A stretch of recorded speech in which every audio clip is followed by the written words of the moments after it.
नमः भगवते वासुदेवाय।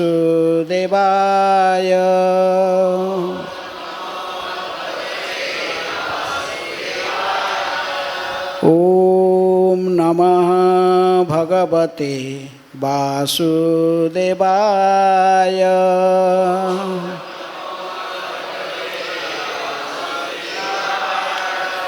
ॐ नमः भगवते वासुदेवाय।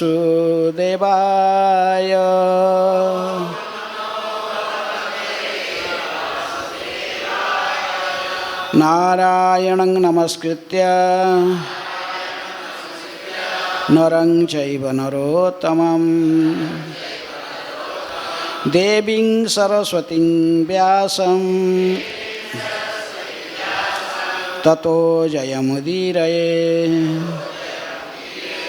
नष्टप्रायेषु भद्रेषु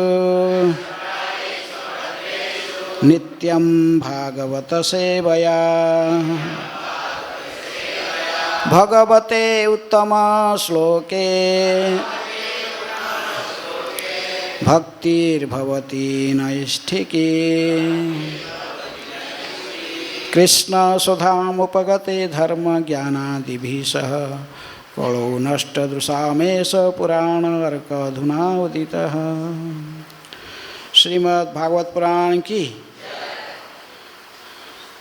श्रीमद् भागवतम से पाठ सप्तम स्कंध अध्याय 12 पूर्ण समाज 4 आध्यात्मिक वर्ग अध्याय के नामकरण है। इस अध्याय के आज कितना नंबर 10 नंबर इस अध्याय के आज 10 नंबर श्लोक। आज भागवत का कक्षा की बात थोड़ा सा भी बोलेंगे। अभिराम ठाकुर के आज तिरोभाव तिथि है, बाद में थोड़ा सा 5-7 मिनट बोलेंगे। अच्छा, अध्याय अध्याय 12 श्लोक संख्या 10 7वां स्कंद अध्याय 12 श्लोक संख्या 10।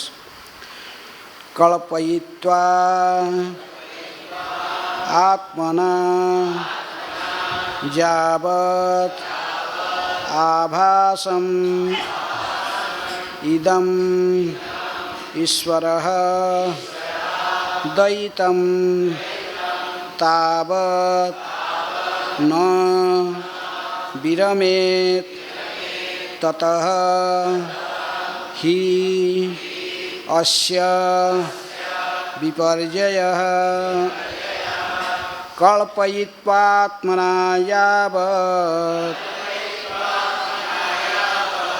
आभासं यमीश्वरः आभासम् इदमीश्वरः द्वैतं तावत् न विरमेत्।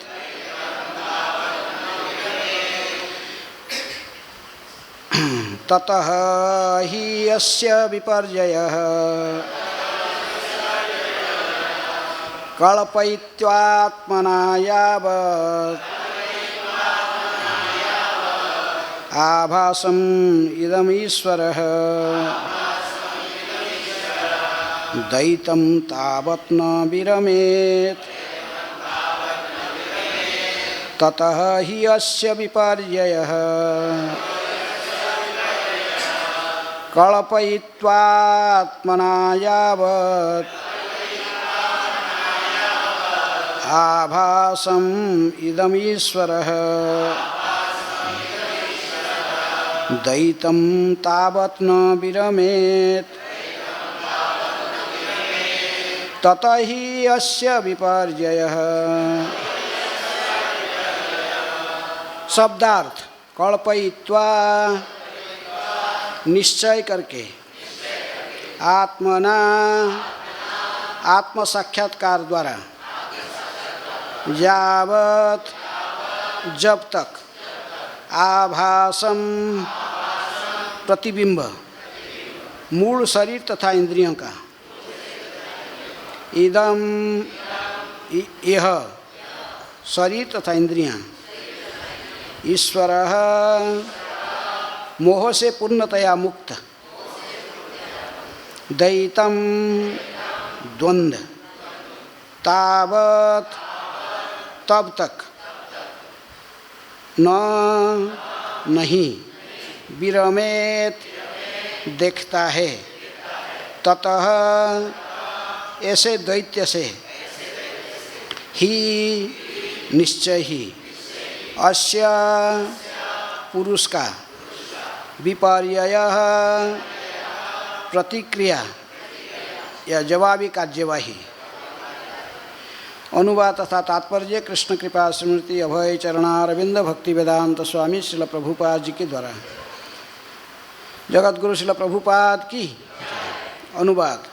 जब तक जीव पूर्ण रूपेण स्वरूप सिद्ध नहीं है, जब तक वह देहात्म बुद्धि की भ्रांत धारणा से मुक्त नहीं हो लेता, जो कि मूल शरीर तथा इंद्रियों का प्रतिबिंब मात्र है, तब तक वह उस द्वैत भाव से छुटकारा नहीं पा सकता, जो स्त्री तथा पुरुष के मध्य द्वैत का सूचक है। इस तरह इसकी हर संभावना रहती है कि वह नीचे गिर जाए, क्योंकि उसकी बुद्धि मोहित हो जाती है। कृपया दोहराइए। जब तक जीव पूर्ण रूपेण स्वरूप सिद्ध नहीं है, जब तक वह देहात्म बुद्धि की भ्रांत धारणा से मुक्त नहीं हो लेता है, जो कि मूल शरीर तथा इंद्रियों का प्रतिबिंब मात्र है, तब तक वह उस दैत्य भाव से छुटकारा नहीं पा सकता, जो स्त्री तथा पुरुष के मध्य द्वैत का सूचक है। इस तरह इसकी हर संभावना रहती है कि वह नीचे गिर जाए, क्योंकि उसकी बुद्धि मोहित हो जाती है। तात्पर्य। यहाँ पर दूसरी महत्वपूर्ण चेतावनी है कि मनुष्य अपने को स्त्री आकर्षण से बचाए। जब तक कोई स्वरूप सिद्ध नहीं हो लेता तथा देहात्म बुद्धि से पूर्णतया स्वतंत्र नहीं हो जाता, तब तक स्त्री तथा पुरुष का द्वैत निश्चय ही बना रहेगा। किंतु वस्तुतः स्वरूप सिद्ध होने पर यह अंतर जाता रहता है। विद्या विनय संपन्ने ब्राह्मणे गभीरस्थिनि सुनी चैव सोपाके च पंडिता समदर्शिनः। भगवद्गीता के 5वें अध्याय के 18 नंबर श्लोक। विनीत साधु पुरुष अपने असली ज्ञान के बल पर विद्वान तथा भद्र ब्राह्मण, गाय, हाथी, कुत्ता तथा चांडाल को समदृष्टि से देखता है। आध्यात्मिक स्तर पर विद्वान व्यक्ति न केवल स्त्री पुरुष के द्वैत का परित्याग कर देता है, अपितु पुरुष तथा पशु के द्वैत को भी त्याग देता है। आत्म साक्षात्कार की यही परीक्षा है। मनुष्य को इसकी भलीभांति अनुभूति होनी चाहिए कि जीव आत्मा है, किंतु वह विविध भौतिक शरीरों का स्वाद ले रहा है। सिद्धांत रूप में तो मनुष्य इसे समझता है, किंतु जब उसे व्यावहारिक अनुभूति होती है तो वह वास्तव में पंडित बन जाता है। उस समय तक द्वैत बना रहता है और स्त्री पुरुष की भी धारणा बनी रहती है। इस अवस्था में उसे स्त्रियों का साथ घुल मिल कर रहने में सतर्कता बरतनी होगी। किसी को अपने आप को पूर्ण समझकर शास्त्रों के इस आदेश को विस्मृत नहीं कर देना चाहिए कि मनुष्य को न केवल किसी स्त्री से अपितु पुत्री, माता या बहन के साथ रहने में भी सतर्कता बरतनी चाहिए। इस प्रसंग में श्रील माधवाचार्य ने निम्नलिखित श्लोक उद्धृत किया है। बहुत्वैनैव वस्तूनां यथार्थ ज्ञानमुच्यते अद्वैत ज्ञानमित्येतद् द्वैत ज्ञानं तदन्यथा यथा ज्ञानं तथा वस्तु यथा वस्तुस्तथा मति नैव ज्ञानार्थयोर्भेद सत एकत्ववेदनम। विविधता में एकता वास्तविक ज्ञान है। अतएव कृत्रिम रूप से विविधता का परित्याग अद्वैतवाद के पूर्ण ज्ञान को प्रतिबिंबित नहीं करता। श्री चैतन्य महाप्रभु के अचिंत्य भेदाभेद दर्शन के अनुसार विविधताएं तो होती है, किंतु ये सब मिलकर एक इकाई का निर्माण करती है। ऐसा ज्ञान पूर्ण एकत्व का ज्ञान है। ओम अज्ञानातिमिरान्धस्य ज्ञानाञ्जनशलाकया चक्षुरुन्मीलितं येन तस्मै श्रीगुरुभे नमः। श्रीचैतन्यमनोभीष्टं स्थापितं येन भूतले स्वयं रूप कदा मह्यं ददाति स्वपदान्तिकं। वन्देऽहं श्रीगुरुः श्रीयुतपदकमलं श्रीगुरून् वैष्णवांश्च श्रीरूपं साग्रजातं सहगण रघुनाथानितं तं सजीवं साद्वैतं सावधूतं परिजनसहितं कृष्णचैतन्यदेवं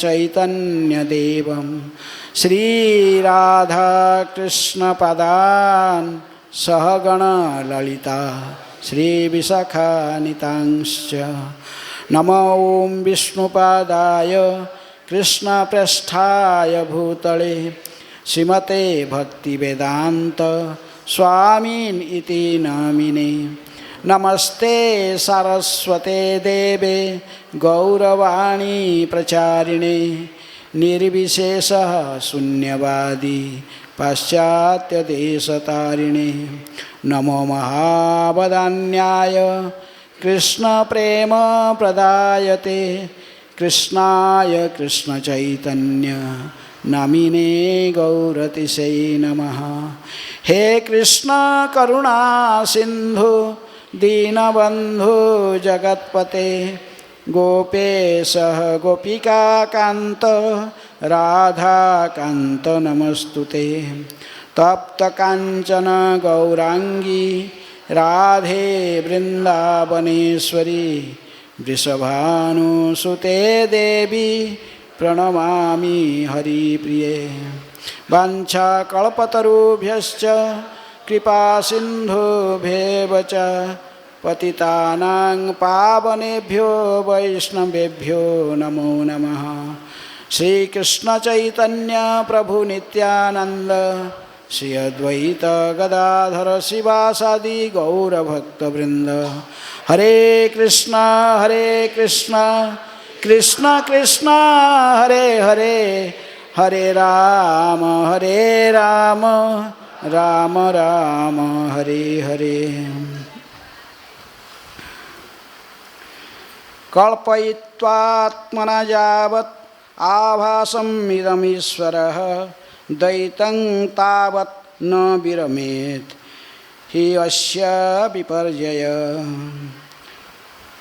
जब तक जीव पूर्ण रूपेण स्वरूप सिद्ध नहीं है, जब तक वह देहात्म बुद्धि की भ्रांत धारणा से मुक्त नहीं हो लेता, जो कि मूल शरीर तथा इंद्रियों का प्रतिबिंब मात्र है, तब तक वह उस दैत्य भाव से छुटकारा नहीं पा सकता जो स्त्री तथा पुरुष के मध्य द्वैत का सूचक है।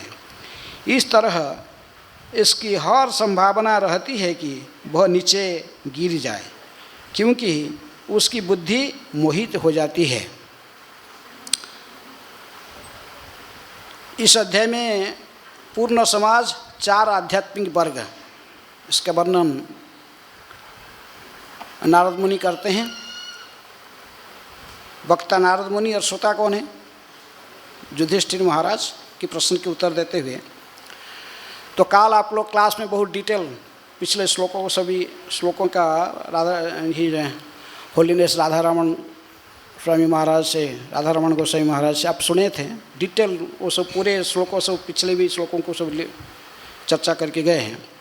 तो ऐसे आज टाइम भी कम है, तो इसलिए मैं केवल पिछले श्लोक से ही, पिछले पहला श्लोक जो 9 नंबर श्लोक से प्रारंभ करके इसको संक्षेप में 10 नंबर श्लोक के बाद चर्चा के बाद फिर हम अभिराव ठाकुर के बारे में थोड़ा बहुत चर्चा करेंगे। तो पिछले श्लोक से हम आप सुने थे, नवम श्लोक काल, नानु अग्नि प्रमदानाम घृत कुंभ समः पुमान सुतामपि रहो जयहाद अन्यदा तावत अर्थकृत। स्त्री अग्नि के तुल्य है और पुरुष कैसा है? घृत कुंभ जथा पुमान। तो दोनों का तुलना ऐसे ही की गई। विशेष रूप में जो प्राप्त वयस्क हो चुके हैं, जो पुरुष स्त्री, जो लोग यौन जीवन आरंभ करने के लिए उपयुक्त हो चुके हैं। कोई जैसे तो यहाँ स्त्रियों को उदाहरण दी गई अग्नि के साथ, और पुरुष को कैसे? घी का घड़ा, घी का कुंभ है, घृत कुंभ जथापुमान है। चाहे कोई वैराग्य के जीवन बिता रहा है, चाहे कितनी भी मैच्योर्ड पूरा लगता है, कोई इसका कोई पतन होने का कोई स्थान संभावना नहीं, ऐसा ही प्रतीत हो रहा है। जैसे कोई घी की बर्तन को, घी का घड़ा को ठंडी के समय में लेकिन बद्रीनाथ में रख देगा तो क्या होगा? बर्फ़ के साथ ये भी बर्फ़ जैसे प्रतीत लगता है, ये भी बर्फ़ है, बर्फ़ बन गया पूरा है, प्राय कठिन हो जाएगा, लगता है कि ये पिघलने वाला बहुत है। लेकिन यदि किसी साधु ने उसको उठा के लेके अपने गुम्फा के अंदर ले जाएगा और गुम्फा के अंदर आग लगा के थोड़ा उसके पास रखेगा घी का बर्तन को, क्या होगा? कितनी भी बैठा हो हैं। इसी प्रकार इसीलिए सदा हमें सतर्क किया जाता है कि इसको ब्रह्मचर्य पालन करना है तो स्त्रियों से बच के रहना चाहिए, अपोजिट सेक्स को सन्निकट में नहीं आना चाहिए।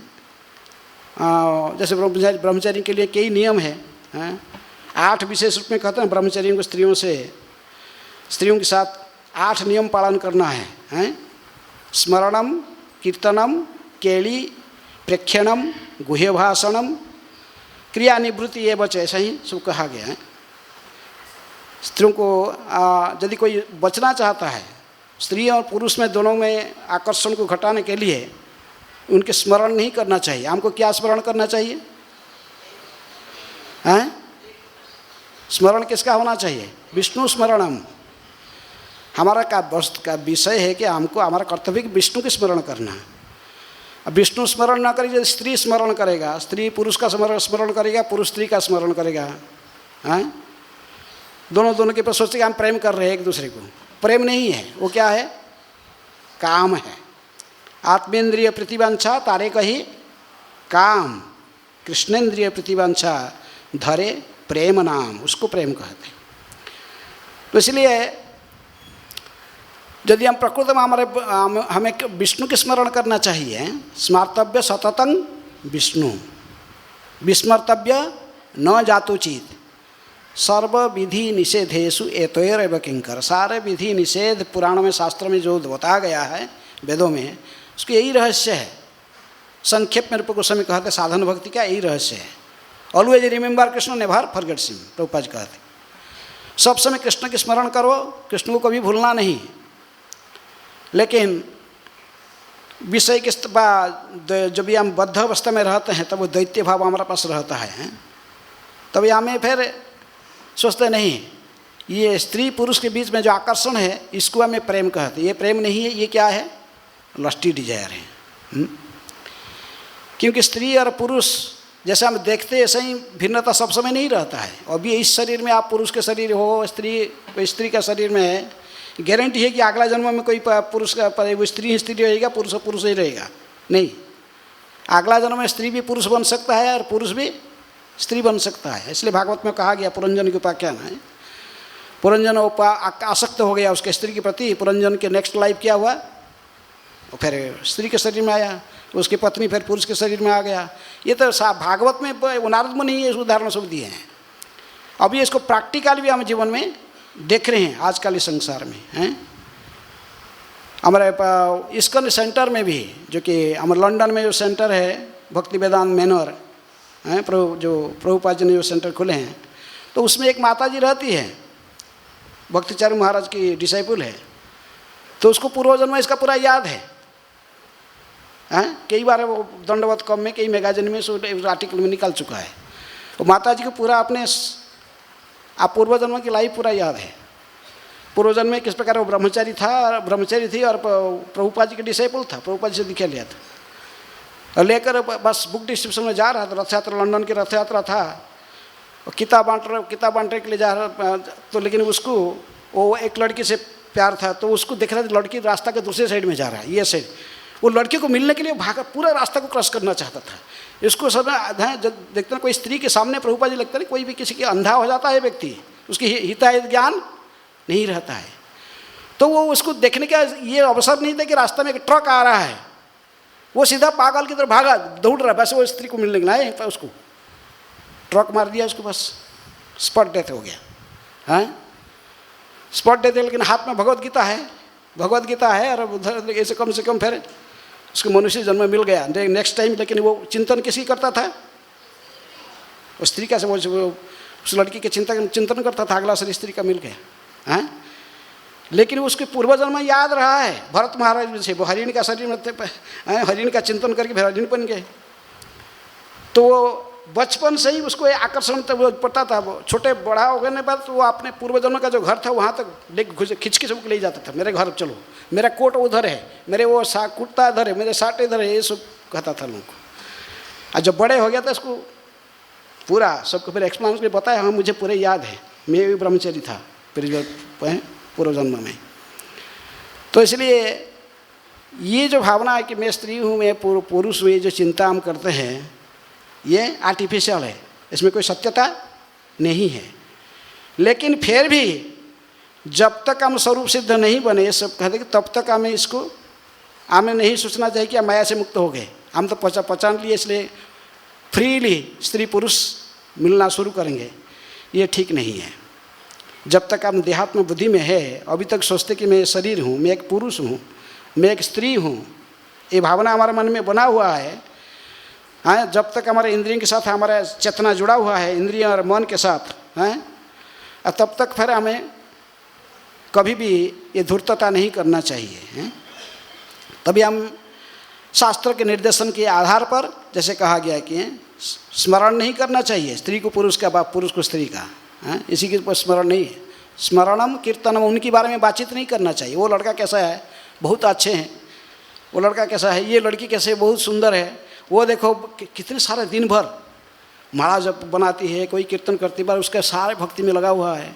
हैं, ऐसा ही एक दूसरे की गुण कीर्तन भी करना आवश्यकता नहीं है। हमको किसका गुण कीर्तन करना चाहिए, भगवान की गुण कीर्तन करना चाहिए। हैं, लेकिन जब तक ताम इसी प्रकार जो चिंतन कर श्रवणम ने स्मरणम कीर्तनम केली, मजाक नहीं करना चाहिए। हैं, एक दूसरे के मजाक करते ना बस, हैं, से मजाक नहीं। अभी दोनों ब्रह्मचारी था, एक का शादी हो गया तो उसका जो शादी पत्नी हो गया तो एक सोचा कि मेरा भाभी हो गया, मिला तो भाभी कैसे है, हैं, ऐसे मजाक है ना, मजाक करना ये सब नहीं। हैं, स्मरणम कीर्तनम केली, प्रेक्षणम, काम लोलुप होकर देखना दूसरे को, है गुह्य भाषणम, एकांत में बातचीत करना।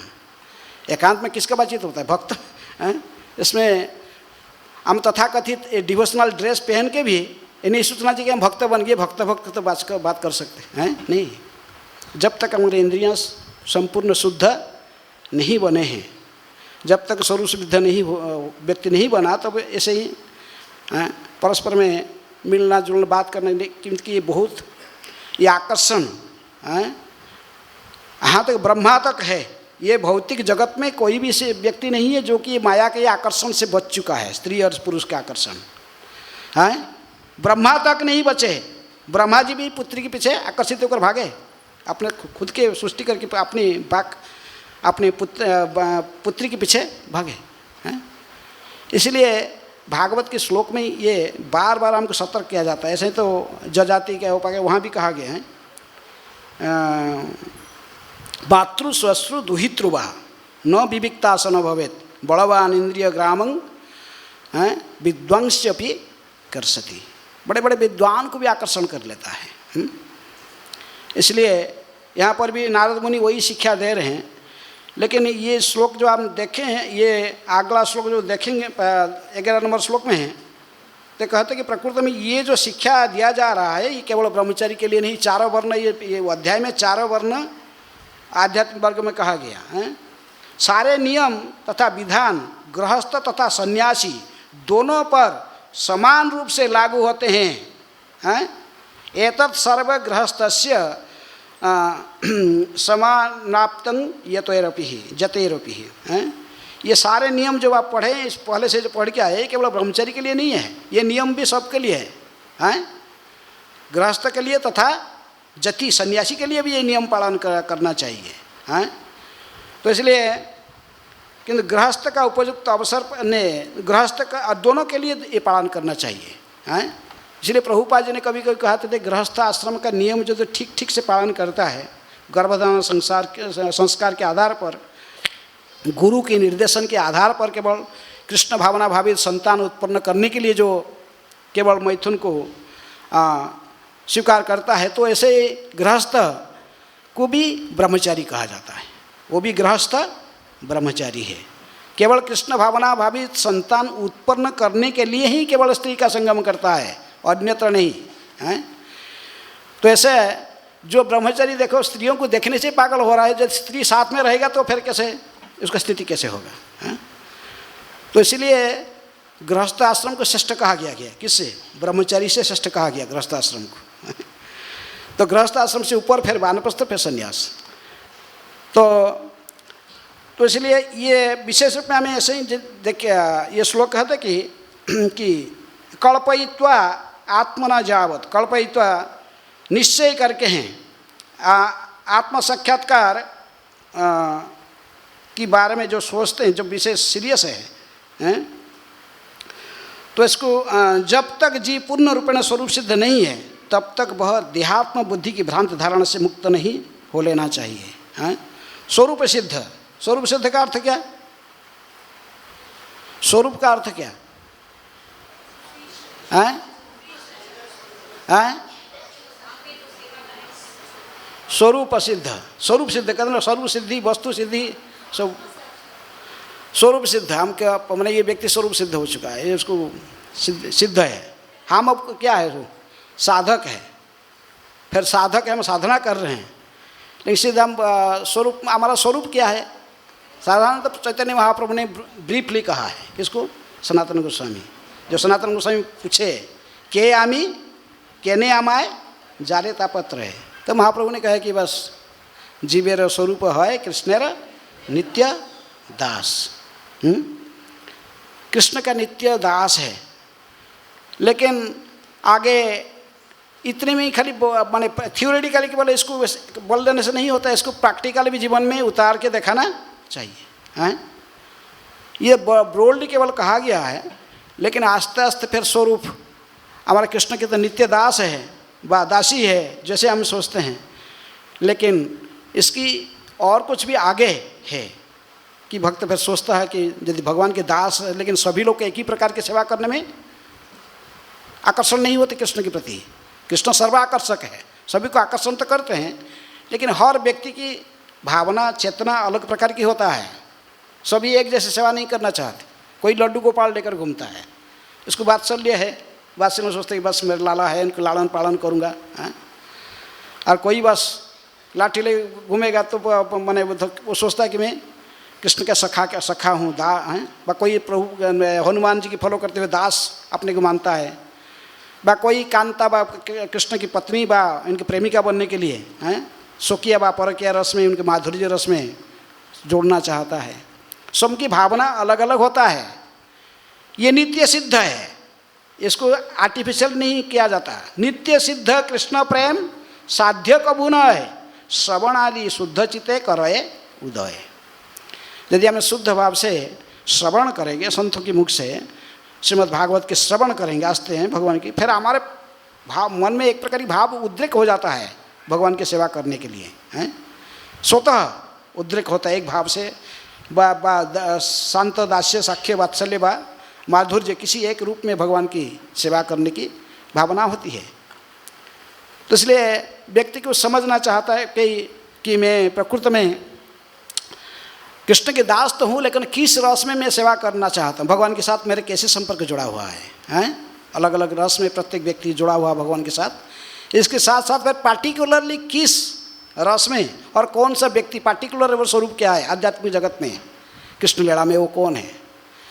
जैसे कुछ सहजिया लोग होते हैं, वो क्या करते हैं, बस सीधे हमारे जैसे, हमारी बाजू में ही कोई आश्रम है, हमारे जैसे कोई व्यक्ति उन्नत होता, भक्ति में उन्नति करता, तो संन्यास आश्रम, वर्णाश्रम के आधार पर ब्रह्मचर्य, गृहस्थ, वानप्रस्थ संन्यास देते हैं, संन्यास ग्रहण। लेकिन कुछ लोग है सखी भेष पहना देते हैं, सखी भेकी हैं, उसको हो गए, मैंने पुरुष का शरीर में है लेकिन वो साड़ी पहनने पड़ता है, वो साड़ी अलंकार सब पहन के फिर वो घूमता है, सोचता कि मैं क्या बन गया, वो सखी बन गया हूँ। वो जो सखी, जिसका गुरु बोला तुम ये सखी है, बस वो सखी अपना बस है। तो उसको यहाँ करें कि ऐसा भी करना भी ठीक नहीं है। जब तक तुम प्रकृति में स्वरूप सिद्ध नहीं बने हो, तुम्हारा आसक्ति अभी तक के स्थूल शरीर के प्रति लगा हुआ है, तुम चेतना इस शरीर में है? जिसका देह सा अध्यात्म बुद्धि नहीं है, देह स्मृति नहीं जार, संसारा बंधन कहाँ तार, नरोत्तम दास ठाकुर। जिसको देह का शरीर स्मरण नहीं है, उसके चेतना शरीर में नहीं, वो आध्यात्मिक पद पर उन्नत हो चुका है, वो अपने नित्य सिद्ध स्वरूप के बारे में उसी रूप में अपने को सोचता है। एक चैतन्य महाप्रभु के एक पार्षद था प्रद्युम्न मिश्र, उन्होंने चैतन्य महाप्रभु के पास गया पुरी में, कहा कि महाप्रभु मुझे थोड़ा कृष्ण कथा श्रवण कराइए, कुछ बोलिए कृष्ण के बारे में, सुनना चाहता हूँ।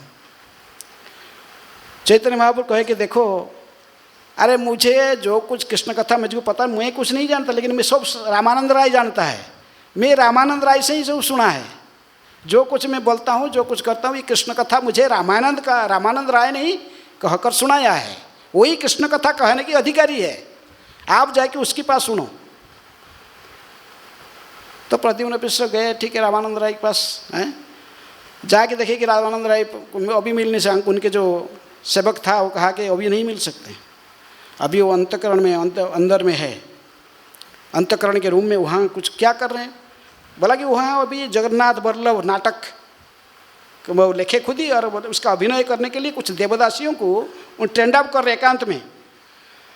एकांत में कैसे, नहीं लड़की है, सब जवान लड़की हैं, 14-15 साल के, 16 साल 18 साल ऐसे ही सब लड़की है, तो उनके साथ वो अकेले हैं, वो ये और वो उनको सब इनके पूरा स्नान कराते हैं, इनको पूरा शरीर हैं, पूरे उनको शरीर से उनको स्नान कराते हैं, उनको वस्त्र पहनाते हैं, उनके सभी प्रकार के अलंकार, उनको श्रृंगार कराते हैं, और इनको फिर अभिनय कराना सिखाते हैं, ऐसे सब लगाए गए हैं। यहाँ कह रहा है कि एकांत में स्त्री को मिलना नहीं चाहिए, दूर है, लेकिन वो स्वरूप सिद्ध व्यक्ति का उदाहरण दिया जा रहा है कि जो रामानंद राय, तो उनको ऐसे ये बात को सुनकर बोले एकांत में, बोले हाँ एकांत में, वो अकेले हैं और सब युवती लड़कियां हैं बस। तो उनको केवल ये नहीं, पूरा उनके गुप्त अंग, उनके शरीर सभी स्पर्श करते हैं, तो उनको स्नान कराते, सब प्रकार का उनको सिखाते अभिनय, सब कैसे करना, क्या करना। तो प्रद्युम्न घावर के बोले ये व्यक्ति फिर कैसा कृष्ण कथा कहेगा, वापस आ गया हमारे पास, मैंने कहाँ भेज दिया मुझे। इसी व्यक्ति तो ऐसे ही सुना कि वो एकांत में अंदर में है, सब स्त्रियों के साथ, युवक स्त्रियों के साथ में सब उनके साथ उनको स्नान कराता है, उनको दर्शन कराता है, उनको सब कुछ नृत्य सिखाता है, उनके साथ नाचता है, ये सब घरे एकांत में। और वो व्यक्ति फिर कृष्ण कथा कहेगा मुझे। महाप्रभु कहे तो बड़ा गलती किया, इधर आकर ये बहुत बड़ा अपराध होगा उसके हैं। अरे रामानंद राय, मैं सन्यासी हूँ, मेरा मन कोई पितुल के, कोई काष्ठ का पितुल के साड़ी अलंकार के साथ मैं देखकर उसमें मेरा मन में आकर्षण हो सकता है, विचलित हो सकता है, लेकिन ये पृथ्वी में, संसार में एक व्यक्ति है रामानंद राय, वो इस सबसे परे है, उसकी आकर्षण कभी भी भौतिक चीज़ों में नहीं हो सकता है। जाओ वापस जाके फिर उसी से ही सुनो कृष्ण कथा, वही कृष्ण कथा के अधिकारी है। क्योंकि रामानंद राय का चेतना इस शरीर के साथ नहीं था, वो नहीं सोचते थे कि मैं एक पुरुष का शरीर में हूँ, रामानंद राय ऐसा नहीं, वो अपने नित्य स्वरूप में चिंतन में जानते थे कि वो कौन है, वो सखी है, राधा रानी की नित्य सखी है, ललिता या वैसे विषय का कोई कहते रामानंद राय को ललिता, और कोई कहते स्वरूप दामोदर को ललिता, रामानंद को विशाखा, ऐसे दोनों में थोड़ा मतांतर होता है, लेकिन फिर भी ऐसी नित्य सखी रूप में अपने उसी नित्य चेतना में रहते हैं, इनको शरीर के साथ कुछ लेना देना नहीं है, हैं?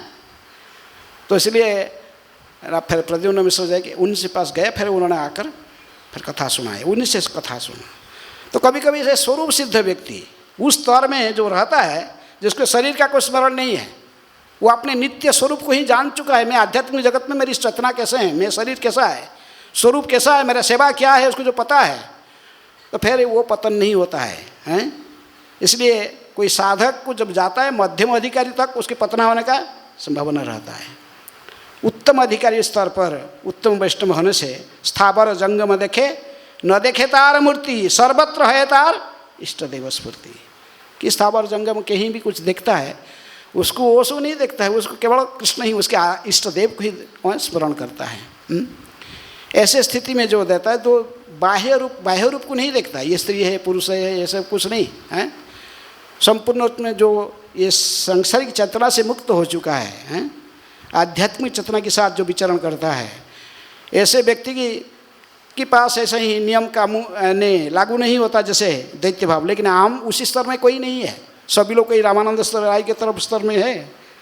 तो इसलिए जब तक हम देहात शरीर में रहते हैं, वर्ण आश्रम में है, वर्ण आश्रम तो हमको फिर हमारे वर्ण आश्रम की जैसे 4 आश्रम के जो नियम है, इसको कड़ाई से पालन करते रहना चाहिए, नहीं तो पतन होने का संभावना है, हैं?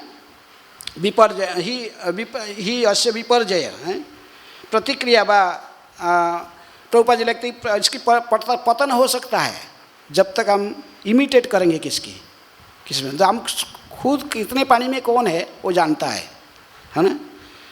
जिस प्रकार कोई व्यक्ति कितने खाता है, खाने के बाद उसका पेट भरता कि नहीं, उसको ही पता होता ना मैं पेट भरा कि नहीं। वो दूसरे को पूछेगा मेरा पेट भर गया कि नहीं, वो दूसरा क्या बोलेगा, वही जानता है, हैं?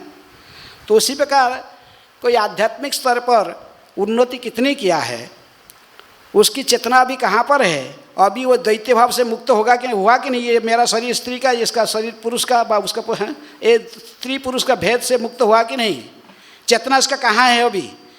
हाँ, एक स्त्री को एकांत में देखने से उसके मन में काम विकार आता कि नहीं है, वो कितना कहाँ पर है, हैं? यदि कोई परमहंस होता तो उसके मन में कोई काम विकार जागृत नहीं होता वो, हैं? लेकिन कोई साधारण स्तर पर हम कितने भी कोई बाहर से कोई ड्रेस पहन ले, सन्यास के ड्रेस पहन ले, ब्रह्मचर्य पहनने, अंतःकरण की जो भावना वो फिर भी यदि कलुषित होना संभावना रहता है यदि हम प्रकृति में उस स्थिति में नहीं है। इसलिए प्रभुपाद जी भी हमको सतर्क कराते कि इससे जानते हुए हमें सब समय नियम को कड़ाई से पालन करते रहना चाहिए। यहाँ तक कि चैतन्य महाप्रभु स्वयं भगवान होते हुए भी इन्होंने संन्यास आश्रम में थे तो नियम को पालन करते थे, कभी किसी स्त्री से मजाक नहीं किए। चैतन्य महाप्रभु हैं स्त्रियों से दूर रहते थे, 20 हाथ दूर से महाप्रभु को प्रणाम करते थे स्त्रियाँ, बातचीत करना तो अलग बात है।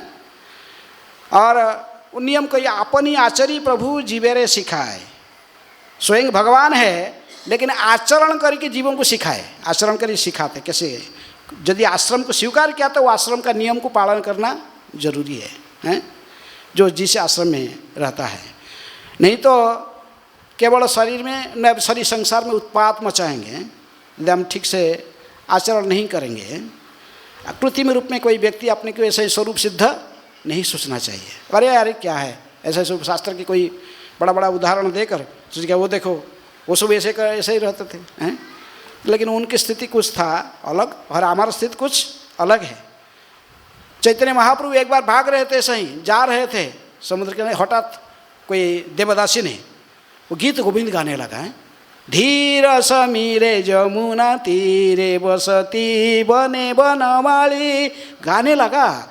वो महाप्रभु तो देखे गीत गोविंद का पद गा रहा है, इतनी मोहित हो गए, भागे सीधा, कौन गा रहा है, उसको व्यक्ति को आलिंगन करने के लिए भाग रहे थे, लेकिन गोविंद पीछे पीछे भाग रहा। बोला आए महाप्रभु सर्वनाश हो जाएगा, वो देवनाश गा रही है, एक स्त्री है, देवदासी है, आप ऐसे भाव में जाएगी। महाप्रभु आज यदि देवदासी को आलिंगन कर लेगी क्या होगा। तो जोर से भाग रहा था, भाग के चिल्ला बार के महाप्रभु को रुका, उन्होंने कहा कि किसके पकड़ भाग रहे हो, कहाँ आलिंगन करने भाग रहे हो, हाँ वो एक स्त्री है, हैं? महाप्रभु तो बाह्य ज्ञान आ गया, तभी बाह्य ज्ञान, अच्छा अच्छा तू आज मेरे जान बचाया गोविंद, तुम जैसे उपकार किया इसका मैं कभी सोच नहीं सकता हूँ, इसका ऋण कैसे चुकाऊंगा। हैं आज यदि मैं जाकर फिर वो देवदासी को आलिंगन कर लेता, आज तो मेरा स्थिति बस आज ही जाएगी, फिर मैं समुद्र में ये शरीर त्याग देता है। तो इसलिए आचरण करके भी स्वयं भगवान ने भी सिखाया हमको। हमें सब समय कृत्रिम रूप में आपको एडवांस नहीं सोचना चाहिए बा कोई सोच के ऐसा है, लेकिन जब तक हमें शरीर में है हमको हमारे आश्रम वर्ण आश्रम के आधार पर हमको जो नियम पालन करने के लिए कहा गया है उसमें कभी चूकना नहीं चाहिए। हैं कोई गृहस्थ है तो भी गृहस्थ को भी ये नियम, इसलिए नारद मुनि आगे श्लोक में अगला काल के श्लोक कहते कि ये जो नियम में बताया पिछले श्लोक में कहा, ये केवल ही नहीं सोचना चाहिए कि ब्रह्मचर्यों के लिए है, ये सारे नियम गृहस्थों के लिए भी लागू होता है। गृहस्थ आश्रम में रहकर भी व्यक्ति को मातृवत परदारेषु, अपने पत्नी के अलावा दूसरे को भी मातृ ज्ञान रखना चाहिए, मातृवत परदारेषु है, इसको भी सतर्क रहना चाहिए, वो भी मिलजुल खोल कर नहीं होना चाहिए दूसरों के साथ, नहीं तो फिर अवैध स्त्री संग वो भी माना जाएगा। तो इसी प्रकार प्रभुपाद जी सतर्क करते हैं, और ये प्रभुपाद जी विशेष में कोट करते हैं कि यदि कोई स्वरूप सिद्ध होने पर जो स्वरूप सिद्ध हो जाता था वो स्त्री पुरुष का अंतर को क्या, यहाँ तक कि पशु लेवल के जो है, भगवद्गीता 5:14 को कोट करते हैं, 5वें अध्याय के 18 नंबर श्लोक कोट करते हैं, विद्या विनय संपन्ने ब्राह्मणे गविहस्तिनी सुनी चैव स्वपाके च पंडिता समदर्शिन है। गाय जो इनके स्वरूप से विनीत साधु पुरुष अपने को असली ज्ञान के बल पर विद्वान तथा भद्र ब्राह्मण गाय हाथी कुत्ता तथा चांडाल को समदृष्टि में देख। प्रभुपाद जी कहते कि यहाँ तो जो स्वरूप सिद्ध व्यक्ति वो केवल स्त्री पुरुष का भेद क्या, इनको भी समान देखता है, एक मनुष्य को तथा एक पशु को भी समान स्तर पर देखता है, क्योंकि ये सर्वत्र देखता है। किसको देखता है? कृष्ण को दर्शन करता है सर्वत्र।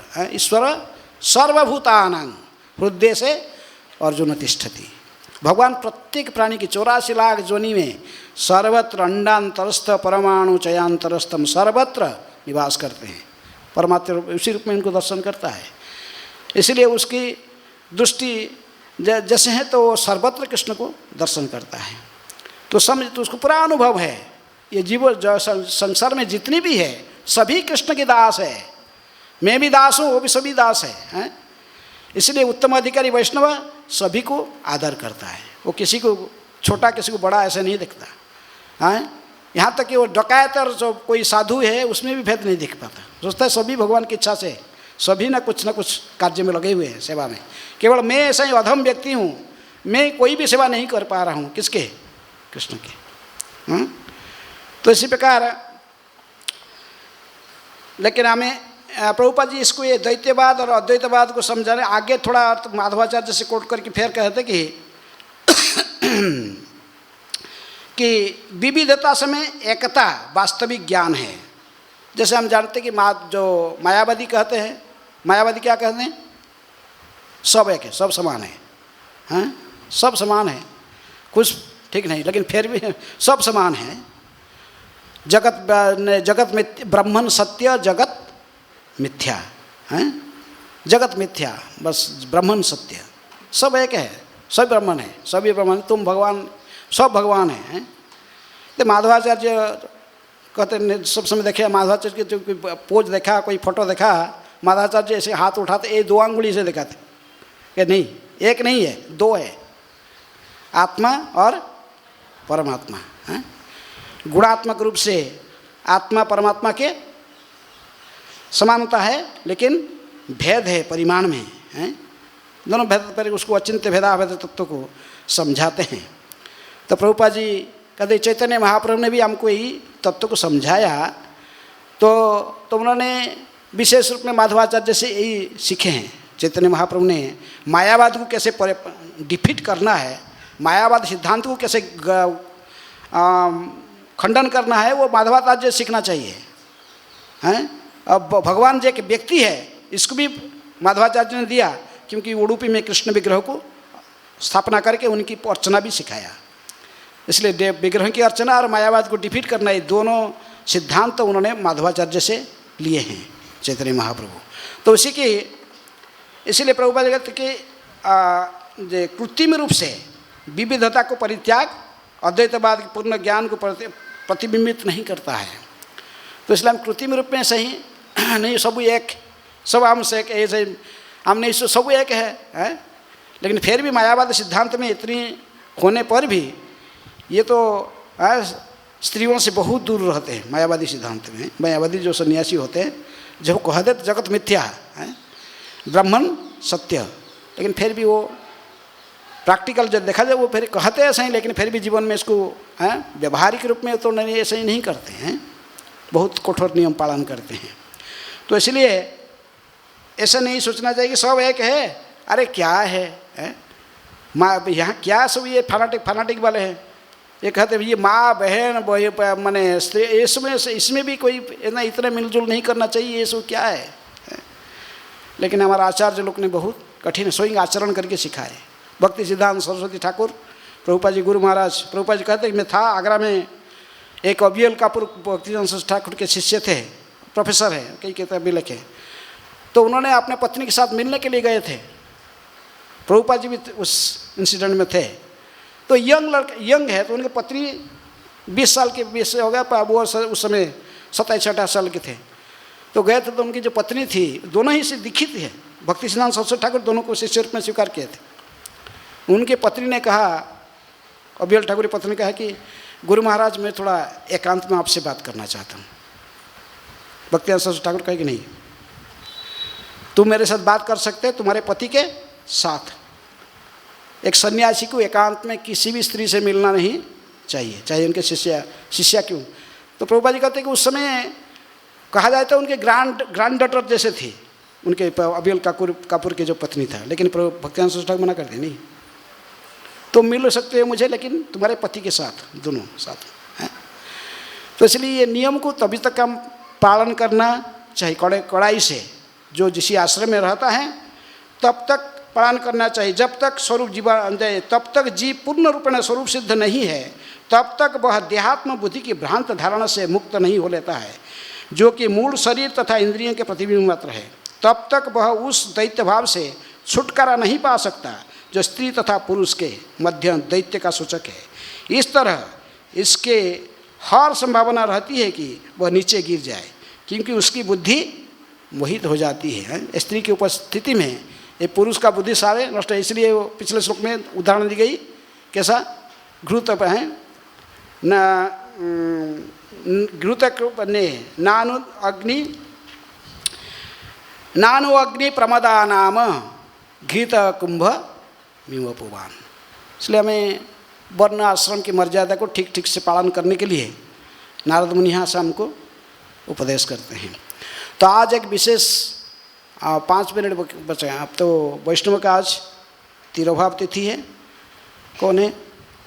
अभिराम ठाकुर। अभिराम ठाकुर ये कृष्ण लीला में गौर गणोदय स्तुतिका के आधार पर ये भगवान ने ये एक गोप सखा थे, 12 जो मुख्य सखा थे कृष्ण के साख्य रस में, तो उनमें से श्रीदाम सखा की श्रीदाम सखा थे। एक बार गोवर्धन में सभी सखा कृष्ण बलराम और सारे सखा लोग मिलकर खेल रहे थे। खेलते खेलते लाइक मैंने हाइड एंड सीक छुप जाना, फिर इनको ढूंढना। तो श्रीदाम भी तो ये भी गुड़े एक गुम्फा में घुस के छुप गए थे, लेकिन छुप गए थे, इनको कोई ढूंढ नहीं पाया। तो सब लोग इनको कोई ढूंढ नहीं पाए, लेकिन ये तो वैटे आ जाए, कोई ना ढूंढने आएगा, मस्त में अपने गुम्फे के अंदर रहे और उनको ढूंढ कोई है ना, तो बात ना सब अपने अपने घर में चले गए हैं। श्रीदाम आप वही गुम्फा में ही रहकर वेट कर रहे, कोई आएगा मुझे ढूंढने के लिए। इसके बीच में वर्णन करते हैं कि जैसे अभिराम चरितामृत है कि उनके शिष्य लिखते हैं किताब, बहुत विस्तार से उसमें पूरे अभिराम ठाकुर के चरित्र लिखा गया है। तो इसके बीच में कली युग आ जाता है, तो कृष्ण और अपने बलराम वहाँ गौरनिताई के रूप में आविर्भाव हो के वहाँ कली युग में सारी ग्वाल बाल सब दूसरा सखा सब चले गए, सबका आविर्भाव हुआ वहाँ सब संकीर्तन लीला में महाप्रभु के साथ। ले एक दिन चैतन्य महाप्रभु एक जगह संकीर्तन करते करते हाँ जोर से पुकारने लगे, श्रीदाम नित्य, अरे मेरे सखा कहाँ है? क्योंकि भगवान के साथ कुश्ती कसरत करने में, कृष्ण के साथ कुश्ती कसरत कौन कर सकता था? ये श्रीदाम ही केवल। कभी कभी श्रीदाम हरा देता है किसको? कृष्ण हार जाते श्रीदाम से। राधा रानी के बड़े भाई के अभिनय करते थे। राधा रानी बड़े भाई थे श्रीदाम बड़े भाई और राधा रानी की छोटे बहन अनंग मंजरी थी। तो नित्यानंद कहे कि नित्यानंद हमारे मूर्छित हो गए पर महाप्रभु चेतना है। तो फिर बोले कि नित्यानंद इधर सुनो श्रीदाम कहाँ है? श्रीदाम नित्यानंद फिर बोले जाओ वो गोवर्धन में छुपा हुआ है, जाओ उसको लेके आओ। श्रीदाम जब नहीं आएगा हमारा संकीर्तन लीला कहाँ से पूरा हो जाएगा? हैं, श्रीदाम को लेके आओ। तो इसलिए नित्यानंद प्रभु वहाँ से आए। आकर उन्हें पता था ठीक एग्जैक्ट स्पॉट में चला गया, गुम्फा जहाँ छुपा था श्रीदाम। श्रीदाम जाके बाहर से वहाँ जोर से पुकारे श्रीदाम श्रीदाम। नित्यानंद जब पुकारे श्रीदाम निकल, बोले कौन मुझे पुकार रहा? वो भी ढूंढने के लिए, इतना दिन की बात आया कौन ढूंढने के लिए? अभी तक जोर से चिल्लाए पर श्रीदाम बाहर आ गया। श्रीदाम तभी द्वापर युग का थे। हाँ, कितने फुट? 10 फुट कम से कम द्वापर युग के लोग होते थे। तो इतने ऊंचे थे। ये तो कॉलेज में 6 फीट या 7 फीट, ये छोटे थे। बोले तुम कौन है? मेरे नाम लेके पुकारते, कौन है? बोले मैं तेरी बड़ाई है, मैं तुम्हारी बड़ाई, मैं बलराम हूँ। बोले तू बड़ाई छोटा है हैं, तो बड़ाई नहीं। बोले हाँ अभी अरे तुम हम सब खेल रहे थे, हम तो चले गए वहाँ, ये कली युग शुरू हो गया। उधर तेरे कन्हैया अभी उधर गौरांग के रूप में बैठकर लीला कर रहा। मैं वही बड़ाई हूँ, अभी नित्यानंद के रूप में हूँ। हम सब संकीर्तन लीला में सब नाच रहे गा रहे उधर, लेकिन महाप्रभु तुझे न देख कर हैं तेरे विच्छेद में मुझे भेजे तुझे लेके जाने के लिए। बोले तू बड़ाई है, मैं कैसे मान लूँगा? ठीक है चलो एक गोवर्धन की परिक्रमा करते हैं। गोवर्धन के साथ में मैं जा रहा हूँ, गोवर्धन परिक्रमा में दौड़ रहा हूँ, मैं भाग रहा हूँ, दौड़ते हुए जाऊँ। तुम मुझे यदि पकड़ लेगा तो मानूंगा कि तुम बड़ाई है। ओके, श्रीदाम भागे जोर से। कहते 4 राउंड घूम लिए गोवर्धन को, 4 राउंड घूम के देखे तो बोले, पीछे को देखे तो एकदम पीछे उनके पीठ में ही हाथ लगा दिए। कौन बोल रहा? नित्यानंद। बोले कि अच्छा अभी मान लिया हैं, हाँ तुम बड़ाई है हैं।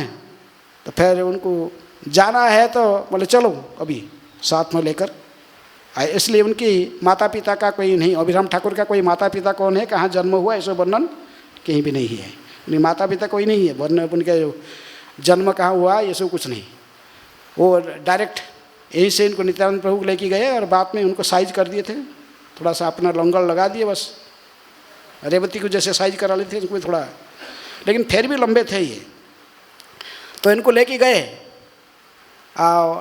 बहुत बड़ा कहानी है। उनके स्त्री जो मालिनी, वो वृंदा देवी है, साक्षात वृंदा देवी, वो भी गई। उनको नौका जल में फंसा दिए थे यहाँ पर बॉक्स में रख के। वो बहुत कहानी से हुए हैं। उस मुख्य रूप में है ये श्रीदाम को देखकर महाप्रभु बड़े प्रसन्न हुए हैं, बहुत खुश हुए। श्रीदाम उसको बड़ा आलिंगन किए। इसके बारे में बहुत खानाकोट कृष्णनगर जहाँ पर ये मुख्य रूप में रहते थे, कौन? अभिराम ठाकुर, रामदास, कोई रामदास अभिराम कहते हैं। तो ये अभिराम ठाकुर इतनी शक्तिशाली थे, इनके इतनी यदि कोई पत्थर को प्रणाम करते थे, सालग्राम शिला मंदिर में, सालग्राम शिला ओरिजिनल नहीं होगा, उसे प्रणाम करते ही वो टुकड़े टुकड़े हो जाता था, चूर चूर हो जाएगा। यदि किसी शिव विग्रह को प्रणाम करेंगे, शिव विग्रह यदि सही ढंग से प्राण प्रतिष्ठा नहीं किया हुए, ऐसे ही खाली मूर्ति है, मंत्र उच्चारण सही से नहीं हो, प्राण प्रतिष्ठा नहीं है उसमें, तो फिर प्रणाम करते ही वो आप पूरे विग्रह तोड़ के चूर चूर हो जाता था। किसी व्यक्ति को जाके प्रणाम करते थे, यदि वो कृष्ण भक्त, शुद्ध कृष्ण भक्त नहीं है, तो उसका भी मृत्यु हो जाता था। कहते कि अभिराम ठाकुर ऐसा ही करके नित्यानंद प्रभु कई लड़कों को समाप्त करने। नित्यानंद प्रभु का जो वसुधा के संयोग से कई पुत्र जन्म हुए, पहला पुत्र ही जन्म होते ही पहुँचे नित्यानंद प्रभु। तो बड़ा खुशी कि उनको घर में बोले आइए नहीं अभिराम आइए, आशीर्वाद दीजिए मेरे पुत्र को, है मेरे एक लड़का जन्म हुआ है वसुधा से। गए अंदर में, लड़का देखे, बोले कि अच्छा ये अरे नित्यानंद की औरत से जन्म हुआ है, नित्यानंद की पुत्र है। प्रणाम किए, प्रणाम करते ही वो बच्चा वहीं समाप्त हो गया, क्वां कर बस रह गया। हैं ऐसे करके उनको 3 बार गए, 3 पैसे प्रणाम करके उनके 3 बच्चे को समाप्त कर दिए। चौथे बार कोई जगह में कहते कि वो 11 बच्चे को मार दिए थे 12 मिनट वीरभद्र टाइप, लेकिन कोई जगह में काल देख रहा था वो 3 के बाद चौथा लड़का जो आगे, नित्यानंद प्रभु फेस्टिवल तो मनाया अपने लड़का का, उसी फेस्टिवल में इनको इन्वाइट नहीं किए, इनको बुलाना नहीं। और उनके ना पहले वो साइड से आ रहे थे शांतिपुर, अभी हम गए थे शांतिपुर से कलना है, अब जो गए थे कुछ दिन पहले, शांतिपुर से आके फिर उन गंगा पार करके कलना में पहुंच जाते। कलना में हाँ शांतिपुर से, हाँ क्योंकि ये कलना ये साइड में पहुंचते हैं। हाँ नहीं वो तो रहता था खड़दह में, नित्यानंद प्रभु के जो श्रीपाठ था वो खड़दह में था, खड़दह पानीहाटी के पास खड़दह आता है जो भी है। नदी पार करने के लिए जो गंगा को पार करके आना पड़ता था साइड से, सभी लोग आ गए थे, अद्वैत आचार्य से लेकर सारे वैष्णव थे, केवल इनको इन्वाइट नहीं किया गया था। लेकिन ये बक्रेश्वर पंडित वो आ रहे थे उस फेस्टिवल में, तो उन्होंने कहा कि अरे उनको साथ में लेके जाऊंगा, किसको, अभिराम ठाकुर को जाऊँगा। अभिराम ठाकुर को पता भी नहीं था। बक्रेश्वर पंडित आ गए, बोले अभिराम पता है ना क्या तुम क्या बैठे, तुमको तो जाना नहीं है, नित्यानंद के घर में इतना बड़ा फेस्टिवल हो रहा, उनके लड़का जन्म हुआ। बोले अरे मेरे से कोई निमंत्रण नहीं किया। अरे निमंत्रण क्या करेगा, बोला चलो, बोला है मैं भी ग्वाला हूँ ना, मेरे को थोड़ी अभिमान करना है, मुझे बुलाया नहीं बुलाया, चलना है चलो, निकल गए। बोले हम ग्वाला जाती है किसको अभिमान नहीं करते हैं, निमंत्रण के लिए थोड़ी वेट करना, चलो निकल गए। अब पहले से तो पूरे घाट में तो उनको बोले कि तुम जाओ, आप पहले जाओ, मैं बाद में आता हूँ। अभिराम भी तुरंत नहीं उन सामने हैं, बस साथ में नहीं आए। बक्रेश्वर पंडित आ गए और ये बात में आए, थोड़ा आके नाव घाट में पूछे कि नहीं पूछे, पहुँच गए। बोले कि तुम्हारा नाम क्या है, पूछे वो लोग, क्योंकि नित्यानंद प्रभु पहले सब नाव वाला को बोल चुके हैं कि ये व्यक्ति को पार नहीं करना, किसको, अभिराम ठाकुर को पार नहीं करना। तो पूछे क्या नाम है, मेरा नाम अभिराम है, अभिराम ठाकुर। बोले हाँ अच्छा आपका नाम है, किसी भी हालत से नहीं, आपको नहीं पार करेंगे हम। नित्यानंद हमको हमसे हमारा प्राण से भी अधिक प्रिय है नित्यानंद, हम तुमको नहीं पार करेंगे। नित्यानंद प्रभु ने हमको मना किया है, अभिराम ठाकुर को पार नहीं करना, कभी भी नदी नाव पार नहीं, गंगा पार नहीं करना। तो बोले अच्छा ऐसा, तो सब अपने अपने कहा कि सब अपने अपने नाव को डुबा दिए पानी में, सब जितने भी नाविक थे सब डुबा दिए, नाव को डुबा दिए। बोले नहीं हम आपको नहीं पार करेंगे। अभिराम ठाकुर हंसने लगे, हंस के जो गमछा था उनके ऐसे उतर डालते थे, पकड़ी रहे थे, वो खोल के ऐसा ही बिछा दिए पर गंगा के ऊपर। वो एक नौका जैसे बन गया। ये देखते पड़े, ये तो बड़ा मैजिशियन है। अच्छा बैठ गए उसी में बैठ के चले गया दूसरी साइड। अरे वो नाव जो दूसरे पार जो नाव वाले वो लोग भाग के गए नित्यानंद को बताने के, नित्यानंद प्रभु आ गया, हम तो पार नहीं किए, लेकिन वो तो गाँछा को नाव बना के चला गया। अरे पहुँच गए, फिर जाकर पहुँच गए तो और क्या करें, नित्यानंद प्रभु आ गए। हाँ आइए, पुत्र को देखा है, पुत्र दर्शन करना मुझे हैं। जाके जैसे पहले दूसरे बच्चों को प्रणाम करते थे, इनको भी जाकर प्रणाम किए हैं। नित्यानंद प्रणाम किए, प्रणाम करते बच्चा खिल के हंस रहा है, बस खिल के हंस रहे। एक बार हो गया, 2 बार हो गया, तीसरी बार भी प्रणाम किए, 3 बार भी और जोर से खिल के हंस रहा है। तो अभी अभिराम ठाकुर ने कहे ये बच्चा गौरांग की दूसरे रूप है, ये है वीरभद्र वीरचंद्र ठाकुर कहते हैं। नित्यानंद प्रभु के जो पुत्र क्षीरसागर कसाई विष्णु के अवतार माने जाते हैं, तो उस बच्चे आज कोई से भक्त को जाकर प्रणाम करते थे, उसका भी देहांत हो जाता था। ऐसा ही मुकुंद वैद्य के पुत्र थे, कौन, रघुनंदन। और रघुनंदन भी गोपीनाथ को पूजा करते थे, उनके बचपन से गोपीनाथ उनके हाथ से लड्डू खाए थे। इस खबर पहुंच गया इनके पास। बोले अच्छा मैं रघुनंदन को दर्शन करने जाऊंगा। जो गए रघुनंदन को मिलने के लिए, उनकी माँ इतनी भयभीत हो गई, बोले मेरे क्या होगा, पिताजी माताजी बहुत डर गए, अरे रघुनंदन को समाप्त कर देगा ये हैं। तो इसलिए वो डर गए, बोले नहीं हमारे कि लड़का क्या कर देगा ये, अभिराम आएगा। छुपा दिए घर में, वो दूसरे को छुपा दिए। अभिराम ठाकुर आए, कहे कि नहीं हमारा लड़का नहीं है, घर में नहीं है। कहाँ गए, मैं मिलने आया हूँ। नहीं कहीं गया, कहाँ गया, अभी नहीं, अकबर घर में नहीं है। बहुत समय तक वेट करके फिर देखिए निराश होकर बोले तो है। फिर वो वापस जा रहे थे, लेकिन रघुनंदन को पता लगा कि अच्छा मुझे क्यों बन गई, यहाँ क्यों रखे, अच्छा मुझे कोई मिलने आया था, अच्छा कौन मिलने आया था, अभिराम ठाकुर मिलने आए थे। भाग भाग के उनके पीछे भागा दौड़, अभिराम ठाकुर मैं हूँ, मैं रघुनंदन हूँ, जोर से चिल्ला के पहुँच के। वो घूम के देखे तुम रघुनंदन है, हाँ लेकिन ये इनके पीछे, रघुनंदन के पीछे उसके पिताजी माताजी पूरे गांव भाग रहा है उनके साथ में। ही रघुनंदन क्या होगा, रघुनंदन क्या होगा, सब भागे। लेकिन रघुनंदन हंस रहे थे और उनको प्रणाम किए अभिराम ठाकुर, उनका भी कुछ नहीं हुआ है, दोनों बांछा कल्पतरु कर रहे थे, कुछ नहीं हुआ है। तभी समझ गए अभिराम ठाकुर ये रघुनंदन कुछ गौरांग महाप्रभु की विशेष है कृपा आशीर्वाद है, ये प्रद्युम्न की अवतार, चतुर्भुज में प्रद्युम्न के अवतार के रूप में इसलिए माना जाता है रघुनंदन ठाकुर को। चैतन्य महाप्रभु के पास में एक गोपाल ने क्या, गोपाल गुरु, एक गोपाल छोटा बच्चा रहता था। अभिराम ठाकुर आए गए उधर गंभीरा में, सब लोग वो उसको गोपाल गुरु को शुद्ध अच्छा भक्त कहते थे, तो उनको प्रणाम करें क्या होगा, सब डर रहे थे। इसलिए चैतन्य महाप्रभु ने अपने चरण ने वो गोपाल के सिर पर रखे, बड़े भय, और तुम्हारा भयभीत नहीं होना है। उसको गोपाल गुरु को गुरु रूप में भी महाप्रभु बुलाते थे, गोपाल गुरु है। तो इसलिए उनकी चरण, चैतन्य महाप्रभु जब उनके चरण में सिर रखे, फिर अभिराम जाकर प्रणाम करने से पहले उनका भी कुछ बिगड़ा नहीं था, नहीं तो बहुत शक्तिशाली थे, किसी को प्रणाम करके ही केवल समाप्त कर देते थे हैं। कितने बड़े बड़े तांत्रिक के साथ उनके द्वंद्व है, सब बहुत विस्तार से वर्णन है वो सब हैं। और कभी कभी तो भाव में आ जाते, ग्वाला भाव में आ जाते तो पूरे पेड़ को उठा कर बांसुरी बना देते हैं पूरे पेड़ को उठा कर ऐसे मोटा बांसुरी की तरफ धारण करके खड़ा हो जाते आवेश में हैं। तो उनकी चरित्र तो बहुत विशाल चरित्र है। खानाकुल कृष्णनगर प्रभुपाद जी ने जो देखोगे ये आदि लीला के गौरांग गौर भक्त जो महाप्रभु के पार्षद जो वर्णन है उसमें इसका है तात्पर्य प्रभुपाद लिखते हैं। वो खानाकुल कृष्णनगर कैसे पहुँचोगे, डिटेल कौन सा स्टेशन में जाना, कहाँ उतारना, कहाँ से वहाँ से भर के कहाँ पकड़ना, डिटेल कहेगी कैसे पहुँचना, वो भी वर्णन करते हैं। इसलिए गौरांगेर संगी गणे नित्य सिद्ध करी माने से जाए ब्रजेंद्र सुत पास।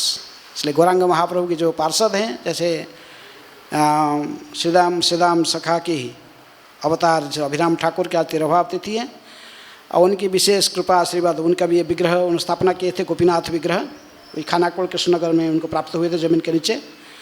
तो इसलिए रघुनंदन को उन्होंने कहे कि रघुनंदन तुम भी गोपीनाथ के सेवक हो और मैं भी गोपीनाथ के सेवक हूँ, दोनों चलो डांस करेंगे, कीर्तन करेंगे। गोपीनाथ नहीं, दोनों रघुनंदन और